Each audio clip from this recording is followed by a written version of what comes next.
ಧರಣಿ ಮಂಡಲ ಮಧ್ಯದಲ್ಲಿ ಮೆರೆವ ಕನ್ನಡ ದೇಶದಲ್ಲಿ ಒಳಗೋ ಕಹಳೆ ದನಿ ಕೇಳಿ ಬೆಚ್ಚೋ ಗಗನ.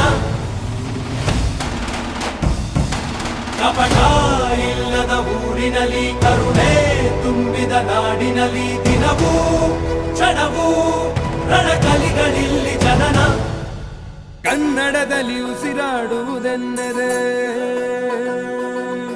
ಕನ್ನಡ ಉಳಿದು ಬೇರೇನಿದೆ. ತಿರುಗೋ ಭೂಮಿಗೆ ಗೊತ್ತು ಕನ್ನಡಕ್ಕಿರುವ ಗತ್ತು. ಕ್ರಾಂತಿಗೆ ತಿಲಕವನಿಟ್ಟ ನಾಡು ನನ್ನದು. ತಾಯಿಯ ಕೂಗಿಗೆ ಬಂದೆನು ಇಲ್ಲಿಗೆ. ಧರಣಿ ಮಂಡಲ ಮಧ್ಯದಲ್ಲಿ ಮೆರೆವ ಕನ್ನಡ ದೇಶದಲ್ಲಿ ಒಳಗೋ ಕಹಳೆ ದನಿ ಕೇಳಿ ಬೆಚ್ಚ